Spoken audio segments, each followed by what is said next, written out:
What you're thinking about doing is going to affect generations to come that aren't even here yet. Think about that.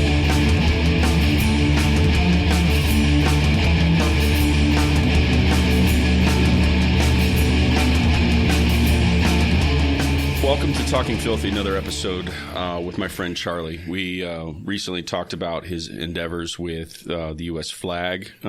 Charlie has done massive amounts of good for the patriotic. He just got in my shit because our flag themed travel mugs were on the bottom shelf, and I didn't realize it until Charlie said, "What the fuck is the flag doing on the bottom shelf?" And so it will be moved up to the top shelves today, like it should be, especially today, especially of any day today, Memorial Day 2021.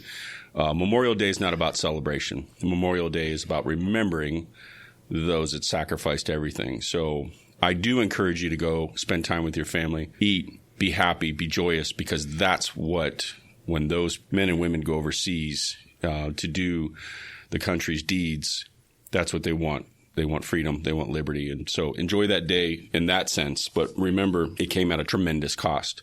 So here we are, another episode. This one's good. We're going to shift a little bit from what we've done in the past. And some of the segments we're doing right now is a little bit on mental health, wellness, really kind of particular. It's for anybody, but real particular to how it impacts first responders, how their role is in that. And so today, Charlie's going to talk about a personal experience, not only as a cop, but as a person, as a human being, long before you ever put a badge on. Welcome to the show, Charlie. Glad to be back. And back to your flag mugs. I expected that from a lesser man, but I'm glad that you can see the mistakes that you make in life still. So please, let's put that up a little bit. Let's raise the flag. Yeah, and so something about self-awareness is admitting when you're a fucking dipshit like I was today and getting through it. So a little comedy note. I love the flag. I'll spill every ounce of my blood for that flag. And so it means a lot to me. So we're going to get that flag back up where it should be. And my bad. Thanks, Charlie, for busting my balls. All right. So Charlie, May 5th, 1985. My life changed forever, 36 years ago. Yeah, so May 5th, 1985, I was a 16-year-old punk teenager in a little town at the time called El Cajon, California, just east of San Diego there. My mother and father had left to go to Balboa Park. There was maybe there still is, there's a Shakespearean theater in Balboa Park called the Old Globe Theater, and it's replicated after Shakespeare's theater in England. And so my parents went to a play. It was a Sunday at the Old Globe Theater in Balboa Park. So it was myself and my 14-year-old brother at home that day. We were Irish twins. There was 15 months difference. He would have turned 15 on May 14th, but this was May 5th, 1985. He's 14 years old. I'm at home doing some homework. My brother was off somewhere in the back of the house, not exactly sure where he was at, what he was doing. When I heard what I learned later was a gunshot. I heard a loud crack or a loud pop in the house. And it made me pause, I'm like, okay, a gunshot is not at the top of my mind of what happened, or, I don't even think prior to that I had heard what a gunshot sounded like.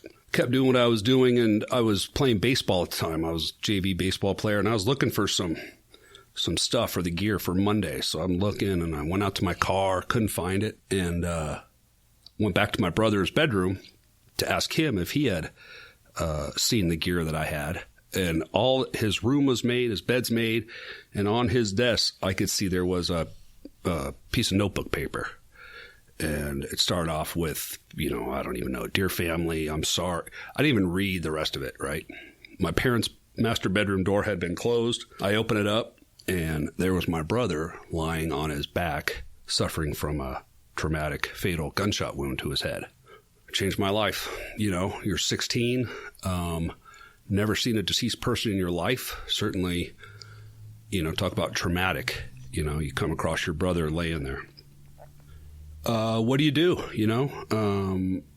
I called 911 was the first thing I did. I remember to this day that operator was good. She kept me on the line, right? Didn't want me getting off the phone. Didn't want me wandering around the house, right? And back then we didn't have cordless phones, so I was basically stuck to my bedroom. Heard sirens coming. When I heard the sirens get closer, right, hung up the phone, disconnected. I meet a El Cajon police officer outside.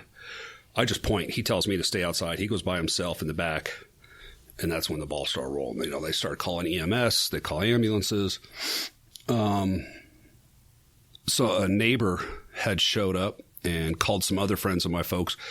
You have to understand, I know this is going to sound awkward to people, but in 1985, there were no cell phones. There were no beepers or pagers, right? We had no cellular communication. Yeah, only drug dealers had that shit at that time. Beepers, yeah, whatever. So I told the officer that, you know, my folks were at the Balboa Park. They're at the Old Globe Theater watching a play. So I didn't know how to get a hold of them. Come to find out later, that officer called somebody at the Old Globe Theater. It's my understanding that they had to stop the performance. And they said, you know, Mr. and Mrs. Foley, we need you to go to the lobby. There's an important phone call for you in the lobby. They like stopped the play. I mean, that's how things worked back then, right? They didn't want to wait. It was a big deal. And so my folks were on their way home. They come home and mother collapsed. Let me back up. As I'm waiting, all this is going on. They wheel my brother out. Last thing I see is him being wheeled out on a gurney. He's got a tube going down his throat or in his mouth, eyes closed, and he's wheeled out and he's gone. It's the last I see of my brother. And just from there, you know, I mean, our family changed forever that day. I'm sure. You know, sure. I tell people my mother was never the same. My mom was this happy, gregarious, outgoing, party, just enjoyed life. After my brother passed, that wasn't her. She was gone. She wasn't herself. I graduated from high school, went on to college, and the minute I graduated from college, my parents sold that house and they moved away. I will tell you that my parents never slept in their master bedroom again. Yeah, I'm trying to, you know, think of myself as a dad in that part, and yeah, that's done. And for me, that's just, you know, some people choose to embrace that environment as the last thing, and not me. You know, that's I can't even imagine the pain that your parents, you, but as a parent too, I think losing a child is an astronomical amount of pain that I can't even imagine. And it's such a tragic way, right? I mean, car accidents, you could just, hey, you know what, dang it, just bad luck, or it was wrong place, wrong time. Yeah. You have your child take their own life, though. You blame yourself. Yeah. Right? Yeah. So to kind of talk about that a little bit, my experience with this was my high school, there was 4 of us that were really close, and one of us took his own life, and none of us knew it was coming. We all talked about it afterwards, like the little red signs, the little red flags, but we were with him 2 nights before he self-inflicted with a gunshot wound in his car, and none of us knew it was coming, and we just felt like we were closest friends with you. We were just with you 2 nights ago by a bonfire drinking beer like seniors would, you know, and you're graduating and so just, you know, I imagine you guys felt the same way, right? Well, so, you know, at 16, I hate to say it, but I wasn't that close to my brother. I mean, we were brothers, but you're teenagers. Yeah, exactly. We fought. You know, I don't think we appreciated each other is probably the best way to put it, right? Yeah. So, it was hard. You know, looking for signs back then, I didn't see any, right? My mom says she did, you know, some of the things that he had said to her. But I have found, I think, over the years, too, that there are some people that they're so far gone by the time you realize where they're at, you can't do anything, right? And then there's other people that are thinking about it or talk about it that you're able to connect with. And so I don't know where he would have been on that spectrum, right? I think if he would have reached out or he would have said something about what was going on in his life, my parents, like any parent, would have spared no expense to try to get him help. Sure. So they never slept in their bedroom. They redid his bedroom, and they just slept in there for the next 4 or 5 years. And like I said, as soon as I graduated, they moved away. So that laid the foundation for me. One of the reasons I became a police officer is I think my brother was picked on. I think that he was bullied as a kid. He was different, if you will, right? He was into, back then it was that ska music, Madness and the English beat, whatever, just different stuff. What laid a foundation for me is sticking up for the underdog, sticking up for the little guy, sticking up for the person that's being bullied. I have no time for that, right, in my life. If I see someone getting picked on, if I think someone's being singled out, if I think someone's being bullied, I am the first person to step in and say, that's not right. Do you believe in your heart that was one of the base factors? I also think that there was a lot of pressure on him. I don't want to get too far into that, but I think teenagers have pressure. What are you doing in life? Where are you going? Are you going to play, varsity football? I think about the pressure I put on my own son with football, college, military, all these things. What are you doing with your life? And it's a healthy conversation in my mind, but maybe it's not healthy for him. Maybe it's not, Exactly. Some of the pressure we put on our kids now, certainly back then. I mean, yeah, there was pressure put on him, I think, that was too great for him and whatever was going on at school. But so that lays a foundation. One of the reasons to become a cop. There's also been a police officer in my family since 1922. So I have a long history of law enforcement. And here's another reason to want to go out and help the underdog is what I discover on May 5th. And I was telling you earlier, so during the course of my career, you come across, in 20 years I've been doing this, how many suicidal calls do you think I've gone to? I can't even fathom. 1,000. I fucking hate them. I do. I guess the ones that are completed. There you go. That's what I was going to say. Not the ones where I have different groups. There's the folks that are crying out for attention. And there's the folks that are crying out for help. And then there's the folks that are just silently, they're going to commit the act, and that's that. And that's a very generalized statement. I have no time and patience for the ones that are just crying out, because that takes us away from the people that actually need help. But you go to all three of those categories in my mind. People, the kids are saying, "Oh, I'm going to kill myself. My parents took away my Xbox." Okay, I don't got time for that. Right? That's not to me something that I don't think someone's going to take their life over. Right. But you're right. Same. I actually would look forward to going to the calls where someone was legitimately thinking about taking their life. I look forward because it gave me an opportunity to try to help, right? It's not too late. They're making a call, or a neighbor call. Somehow we get connected with them. I would. So here's these things that we do as cops that no one sees. It's not on TV. It's not on a commercial. It's not at a protest. Talking to someone alone about taking their life, that's a powerful thing, right? It's heavy. Super heavy. And so instead of a lot of officers maybe coming in saying, you know what, I understand what you're feeling, or, I remember in the academy they talked about this, that, or not. I could tell people, look, the first unfortunate dead person I ever saw was my brother because of a self-inflicted gunshot wound, right? And it gets their attention. Like, hey, I'm going to tell you what happens after you're gone. I'll tell you that your mother will never be the same. I'll tell you that what you're thinking about doing is not as bad as you think it is, whatever is causing it, right? I understand you can't see past that hand in front of your face, but whatever it is, whether it's a girlfriend, whether it's a boyfriend, you're 17, you're 18, you haven't even lived half of your life yet, right? Don't let one incident affect you when you haven't even lived half your life, whatever it may be, right? What do people want to take their lives over? Family, pressure, finances, divorce. Let me tell you, it's not as bad as you think it is, right? So here's someone I could come in, talk to him about it. Your mother won't be the same. Your family. What's sad about this whole incident that happened to my family is that, Dan, we never talked about it after that day. I'm sure. Never. My folks were old school. My dad's Irish private school. My mom boarding school. Like, suicide was just something you didn't talk about, right? And certainly you would think, hey, let's talk about it. Let's bring this open. Let's kind of be. Not one single word was ever spoken ever again. Yeah. I had a therapist ask me once, so did you and your father connect?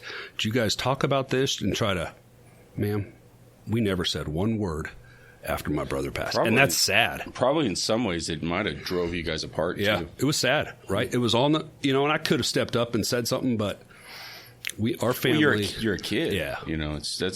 Our family never spoke about it. So I just tell people, look, what you want to do, if you have brothers or sisters, or you're going to get married, like myself, I got married and had a couple kids, they're going to know that they had an uncle that passed away. They may never have met him, right? But they're going to know that there's a suicide in the family. They're going to know my dad had a brother. So I guess my point is, like, when I'm talking to people, be like, look, what you're thinking about doing is going to affect generations to come that aren't even here yet. Think about that. Yeah. And I didn't realize that till I had children, until I got a little bit more mature in my thinking, being a cop and helping others. Someone who wants to take their life needs to understand what you're going to do, what you want to do is going to affect people that aren't even born yet, right? Those are things they don't think about.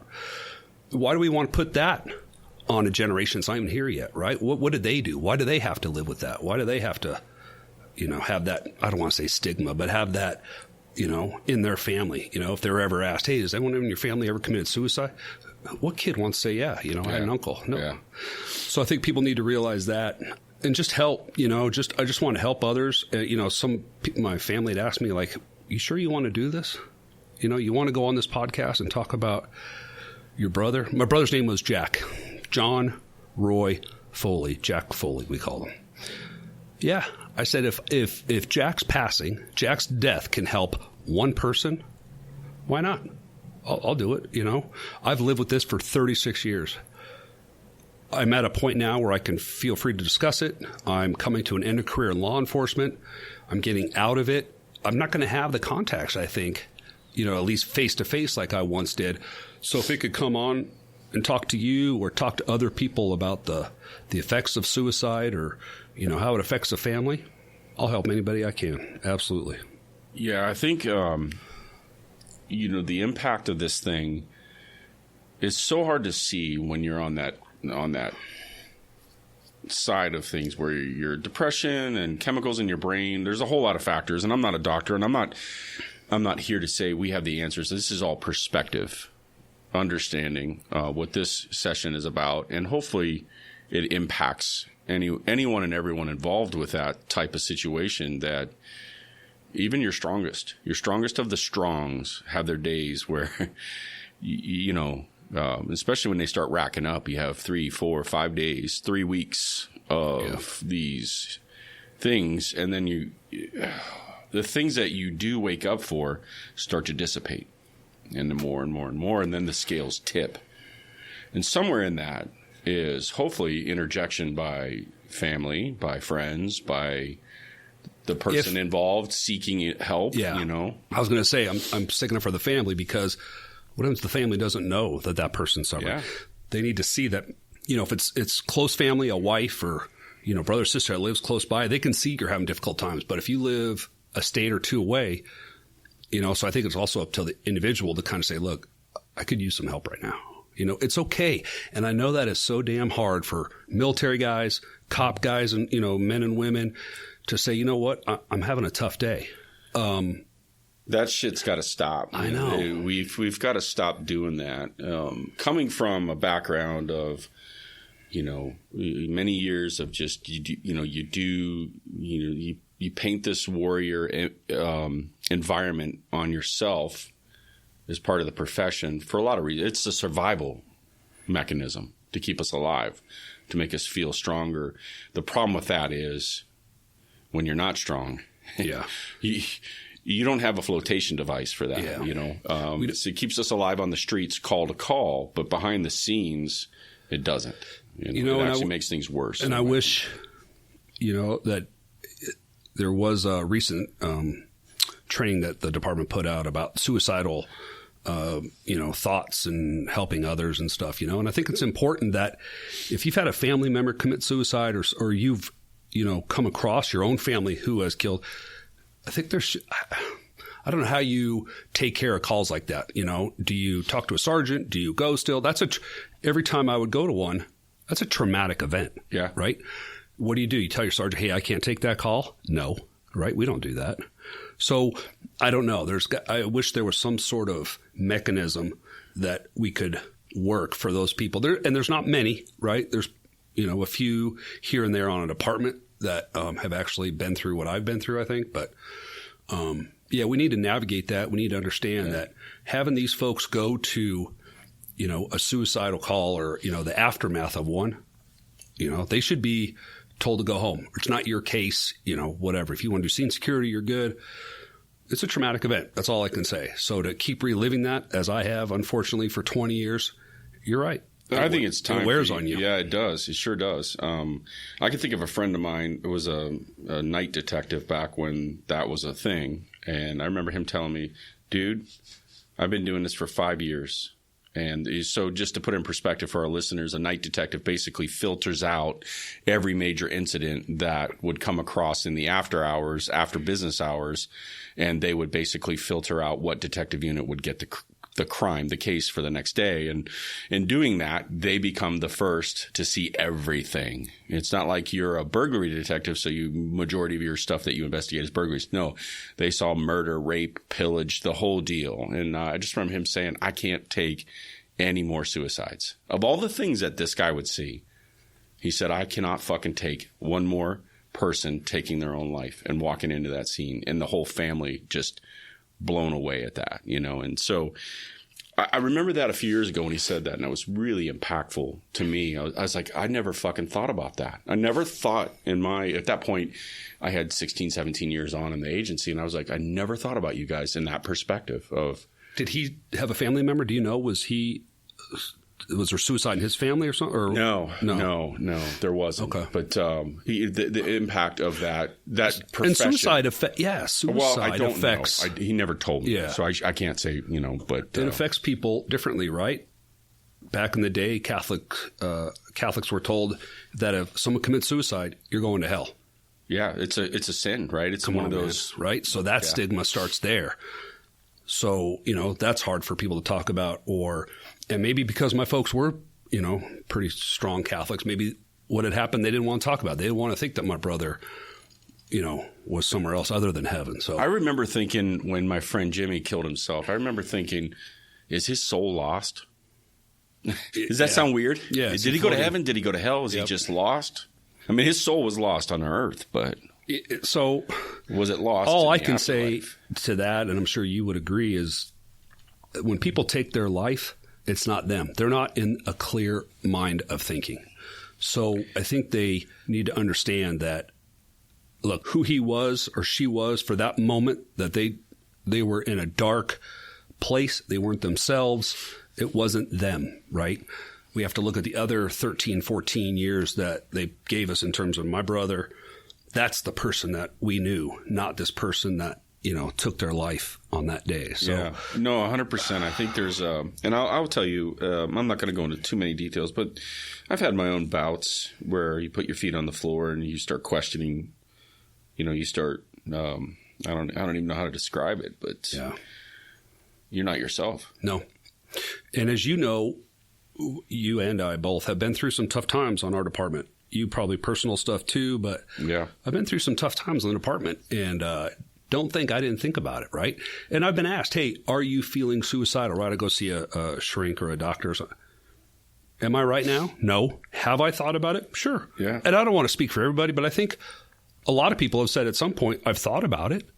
But it's a passing thought. It's a fleeting moment, right? So am I suicidal? No. Have I thought about it before? Absolutely. There are certain things that happen in life that you're like, you know what? It'd be better. It'd be easier on me if I wasn't here. Okay. But I can speak from experience. I have a brother. I know what happens. Okay.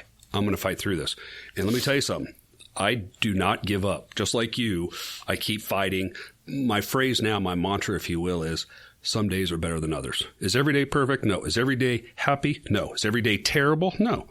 It's just that some days are better than others is how I put it. Yeah, 100%. I think you feel, for me, my personal decisions weren't the world. This would be easier on me. I wasn't feeling like that. I felt helpless. Like I did not have the answer. You go and you go and you go where you always have the answer, and you have the answer for everyone else, but it's crashing, and you don't have the answer. Yeah. So, but there is answers. You got to take your time and kind of work your way through it, and you just got to you really have to step outside of that selfish mode and just kind of go, what if I'm here and I'm teetering on this and I do this? You have to, for me, you have to picture the amount of damage. And I just wasn't good with that. I just wasn't good with causing that damage. You know what I mean? And that's what I was, saying earlier on, is like the act itself is a split-second decision. That person is, right, doing something that they think is for themselves, or I'm helping out other people by not being here anymore.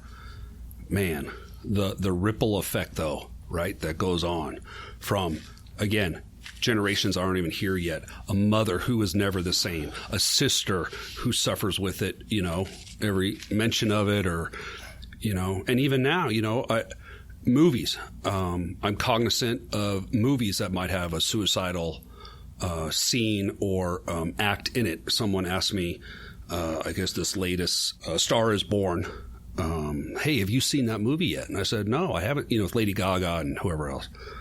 I said, no. They're like, well, just so you know, there's a scene in there where a suicide takes place. And I was like, you know what? That's a good friend. Thank you. Yeah. I don't want to see that movie, right? Yeah. If I know ahead of time. There's no need to go down that path if you can avoid it. Yeah. If you have to do it as a cop, as a person, you have to help someone, great. But a goddamn movie? Why do I? No thanks. I don't need to spend going through what we've gone through, right? If you have not been through a suicide, if you have not come across a suicide, to sit there and watch two actors acting it out, no thanks. It's funny you mention that because while I would probably choose to not. Violence in general, like that kind of stuff, I just choose these days to not really dive into it. All these cop shooting videos, I don't watch them anymore. Nope. I refuse to. I can't fucking deal with it. Nope. And then I can't obviously deal with the aftermath of, good shoot, bad shoot, blah, blah, blah. And I'm like, do you know what the one that really, really caught me caught my thoughts was the officer in Columbus that shot the 16-year-old girl that was about to stab the other girl. Let me and they're fucking hard on this guy. And I'm like, do you know what that guy has to fucking live with for the rest of his life? You have one of the world's biggest superstars calling him out. Right. And I'll tell you right now, I know cops that guy, personally LeBron. that have said, I'm done. Right. Even when we do the right thing. Right? You have a woman stabbing another woman. We kill woman with knife, and we're going to get called out by one of the biggest superstars. I won't even say his name. Biggest superstars on the planet saying, you're next. Guys are like, fuck it. I'm out. Even doing the right thing, we're going to get crucified, if you will. We're out. Yeah. So, yes, people will say, hey, did you see this shooting? Or did you see the video of the cop that shot the guy with the... No. Right? What do I need to see it for? Right? I've been there. I know what happened. I don't. I'm not taking anything away from anyone else. I'm just saying, as it relates to mental health for this job and the things that are surrounded in it, we kind of spun off a little bit on that. But I'm just saying for those people like in Columbus and the amount of damage mentally, I can't even imagine. Maybe they're okay, maybe they're not. I don't know, but. I'm just telling you from my perspective. Like I just choose to not even go down that from road. A newer officer, right? Or you're at the academy and you want to train something. I got it. 2 tenured officers, you with military and SWAT operations, me with limited SWAT operations but a long patrol history. I don't need to see stuff like that. I know, what I need to do and don't do. I hate to say it, but I can't watch things like that. So if I could avoid a suicide in a movie. Absolutely.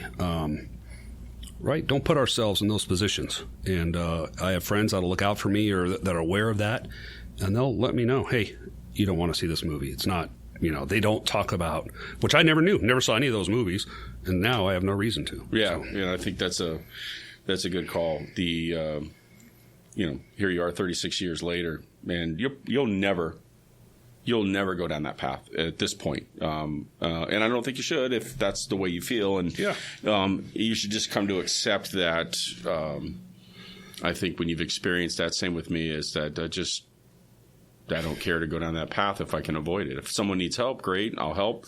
Steer that ship. But and that's why I'm here, man. I want to help others. That's been something I've done my whole life, is giving back or helping others or sticking up for the little guy or the bully or the ones that are being bullied. So, by doing this and talking about it, we need to be open. We need to say we need help. And we need to understand, too, there are people out there that will help you. I'm not here to judge. I've been there. I've seen it. I'm not here to judge you. I'm not here to criticize whatever your reason is for wanting to take your life. That's not everybody has different issues. Everybody has different things that are important to them. I got it. Let's just talk about what the act itself is going to do. That ripple effect, as I call it. Let's talk about that, because I don't think you've thought that through. Again, people see what's right in front of their face. They don't see past it. I would like to be there, and I think you would too, to help them see past that hand in front of their face 100%, down the road. Yeah, look, had, in my case, had I made the decision, I don't even know what it would have done to my kid. I mean, I do know what it would have done, but I mean, I don't even think I can put into perspective as a number or as a figure the amount of damage in that wake, And so I think, most people probably feel like, I don't want to cause that pain. I'm trying to stop this pain, but actually you're compounding it. So if you can think past that for a moment, take yourself to a place of clarity just for even just a few seconds and go, all right, if this occurs. And it does. And so I think that will help you kind of work through some of having, that. That outside. I feel like it would. Yeah, that outside influence, that outside counsel, if you will, also helping, right? Because you'll work out some equations by yourself, but there's some other questions or equations that you don't have the answer to. And by calling in some help, they could help you fill in those blanks too. There's some good professionals that can really lay it out for you that have seen it. Yeah, I don't want to say, just try to figure it out on your own. Right. You're a strong man. You figured it out. You can see, but there are some people that don't figure it all out and they just say, okay, I can't do this anymore. We need to talk through it. We need to work it out. We need to, think about all these other different equations that fall into this, and we'll get you some help. One of the things too, just touch on this real quickly before we wrap it up, is figuring it out and working through it does not involve substance. I was real heavy into alcohol for quite some time, not knowing that I was probably just burying something that was bugging me. Alcohol does not help at all. It may be that moment, maybe that night, as you're plowing through a bottle of whiskey. But man, it just brings on so many other issues. Doesn't it make it worse? It did. Yeah, it did for me. In the end, collectively, long term, it caused more problems for me because I wasn't just socially drinking. I was plowing through a bottle of good heavy bourbon and found myself walking the streets lost. My wife had to track me down a couple times. Shit that no one knew about. And there was all compounding factors. And so I would just throw out, you can work through it, get some help, and don't suppress it with substance. It's not going to work. And so, I've had people come to me and I'll ask about a family member or ask about a friend and be like, oh, so-and-so, they're so depressed. They have chronic depression. They have depression. They can't even get out of bed. They can't. I said, well, do they drink? Do they smoke weed? And again, it's not because I'm a cop, but I think smoking marijuana in the same step as drinking alcohol, it's that depressant, right? It's going to make you go into a darker place. I'm not saying don't do it, but I'm saying if you're trying to get help, that if you're depressed and you're having suicidal thoughts, I think smoking marijuana and drinking are some of the first things that need to be stopped. Yeah. Right? You're altering your mind to go into this darker place or to chill, whatever you want to call it. But if you're suicidal and you're thinking about harming yourself, those are the first two things that need to be taken out of the equation right there. That's what I would say. Yeah, in my opinion, and I think any medical professional would agree with that's not a way to combat all the issues that you're having. You need a clear mind so that you can slow things down and process it through and get some logical steps going. And mind-altering drugs and alcohol just aren't going to help. And from my own personal experience, it was, and I didn't even realize, I just thought, you're a Marine, you drink, that's what you do. Oh my God, Jesus Christ. I look at it now. I had a couple beers the other night, and that's probably the first in months, and and I really stopped getting to the point of impaired over a year, maybe 18 months ago, just because it's not helping me process everything. And the other thing I did was I realized that for me was one of the contributing factors was just the environment I was in at work, and decided no money worth, no retirement plan worth, I'm out. I'm done. I gave it a good run. I gave you 100%. And, and so cut that toxicity out of your life if you can. If it's a person, place, or thing, and it's not bringing you value, it's not bringing you some clarity, or not bringing you joy. I chose work over my family, not intentionally, not consciously, I think. Maybe to some degree, just because you're a man trying to provide for your family. For many, many years, when I realized, just recently, I spent a lot more time with my kids and doing things, and way more value than any money on the table could ever bring. And the tables turned dramatically from where I was, 2 years ago to today, mentally, physically, emotionally. It changed dramatically. This coffee business started because I was on that teeter. I was on that fence. People don't know that. I lost humanity, probably 3-4 years ago, just complete connection with it, and just felt cold, callous, and angry all the time. And you feel you have a purpose now. Yeah, the coffee was an outlet for me. The coffee was a hobby. It was a thing. It grew into more of a thing. A lot of people don't know that. So my point to that is find an outlet, find a hobby, find a pathway of positive growth. Because if you just keep stewing in that negative growth, man, it's just going to eat you alive. And that's how a Flag Foundation starts. Yeah. In this environment of death, despair, fighting, drinking. As a police officer, military officer, how many positive things are you seeing when you go to work? Not many. Not right? many. You got to look hard to find positive. So what we need to do is find positive things outside of work. And that's I'm looking around. I'm starting a coffee business that's doing very well for itself. I start a Flag Foundation that gives flags across the country, right? That's my passion. I enjoy that more than now my last few months as a police officer. I love helping others, making people happy with coffee and enjoying life. That's what we need to remind people, that there are good things in life to look forward to. Yeah, 100%. Simplest thing, a cup of coffee can bring a couple people together. It's funny, Charlie and I were joking before we went on recording that we see each other more now than we did in the 20 years of working together, even on a SWAT team together. So I think life comes full circle when you make it come full circle. If it's forcing you down the path of where it's going to go, you're going to end up on that decision. You're going to end up on that place where life isn't so good, but you dictate. I'm actually really happy to hear Charlie is retiring. One, you deserve it, my friend. And two is the flag thing is really going to grow. It's grown tremendously since the very first time I remember the flag thing. But I know now, I don't know this for sure, I suspect your endeavors are going to increase and your efforts are going to increase, and you're going to find enjoyment traveling the country, popping flags up everywhere, busting everyone's balls while their flags are on the floor, or I'm always not up. I'm always hey, red, white, and blue. I'm looking. Why is it there? It's backwards. You gotta. But I don't want to be the flag police. A guy like Dan, who I've known a long time, I'll give him a hard time. Spot on thing to do. So you choose your path. I'm happy for you that your retirement. When you and I told you, we said this a few months ago when we recorded the other one. When you find that day that you're no longer happy with that job, walk away. You don't know you don't know them shit. They don't know you shit. Walk away from it. You owe yourself so many people happiness. I see. But you think about it, you've taken lives on duty. Yep. You have things you've seen on duty. The incidents we've been a part of to help this city become better, and they will go on without us. And after retirement, I had a moment. This really helped me navigate the thing that we've been talking about for the last 45 minutes. It really put into perspective for me was, thank you for being a shitty place. And it sounds weird, right? Because you opened my fucking eyes to what was really important to me that I'd been missing all this time.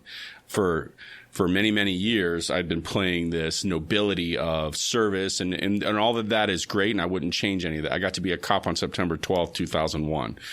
The best day to be a cop ever. Period. Nothing, you won't change my mind on that. It was born out of tragedy. And so I got to experience that, and I'm good with it. I also got to experience the worst year to be a cop, which was 2020. And so I also got to be in one of the worst fucking agencies run that I've seen in a long time. And I got to say thank you, because I might have stayed if it would have been a mediocre place to work. I might have stayed another 5 years, and who knows what damage that would have done to me and to my family.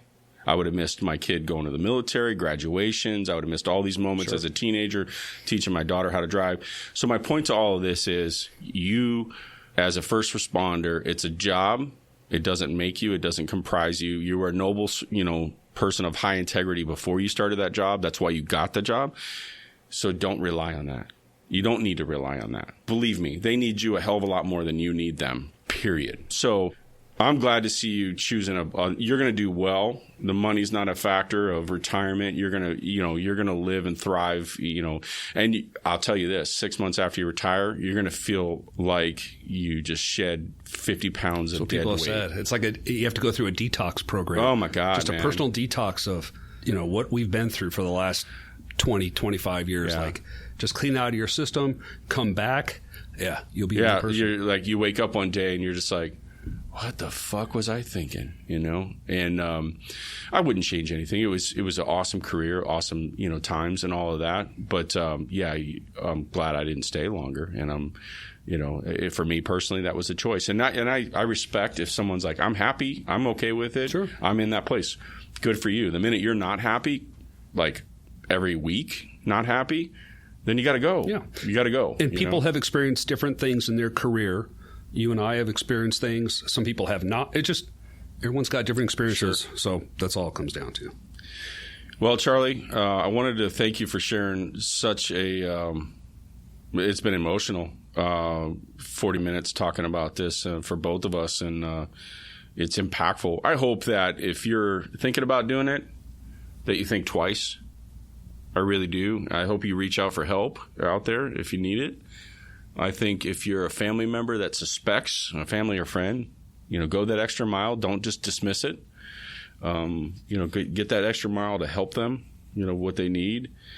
I just kind of want to end with, that's the perspective of someone that's been through it, the aftermath. We don't always dive into the aftermath. We talk about, what the person is going through and how we can fix that. But I think it really needs to be put out there as the damage. Because I remember for a long time, I was angry at Jimmy. Super angry. You were my friend, and and you chose that. You wrecked me and several other people. He left behind a pregnant girlfriend. We believe that was the reason. That's our internal belief, just knowing him as a person, that pressure, he couldn't take it. And, when you see a happy-go-lucky person shut down weeks in a row, that, to me, looking back on it, I kick myself. I'm like, damn. The guy that's always laughing, goofing around, he's the guy that would always like kick the back of your leg so your knee give out. He was that guy. And then all of a sudden he's just quiet. That right there. Right. Yeah. And we learn. Yeah. It's just like, we have to learn from those tragedies, try to make something of it. I don't want to say make something better, but try to help others, try to pass on the knowledge, unfortunately, that we gained through a traumatic event and help others through it. And you can get through it. You're going to get through it. You can. It might take time. It's not this quick fix that our society is so used to, but there are little steps that you can take, and you can get through it. Yeah. So I just want to close out with, you can be the toughest SWAT guy ever, military, Green Beret, whatever you've been doing in your life. And there's pain, there's trauma there. And there's things that you're just going to have to deal with in front of you, and deal with it the right way, with some help, with some clear thoughts, and don't choose that path. I think Charlie said it best today, and this is what we'll wrap up on. Don't look right in front of you right there.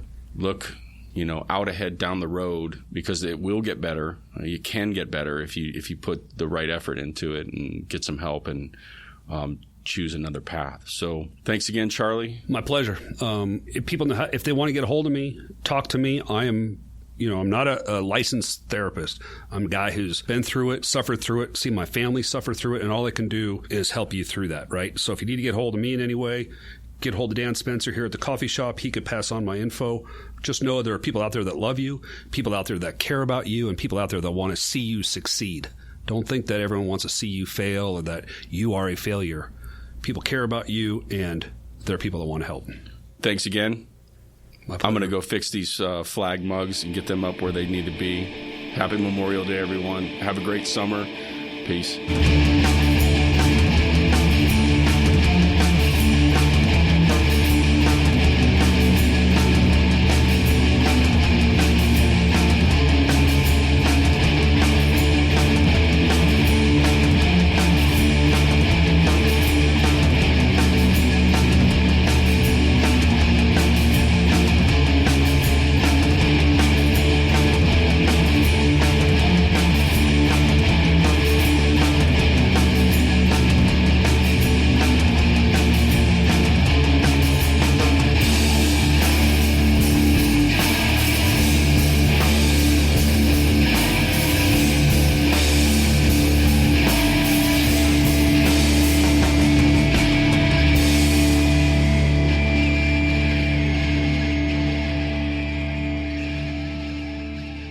Well, Filthy Pirates, we hope you all enjoyed the show today. Hit that like and subscribe button to follow us on our YouTube channel.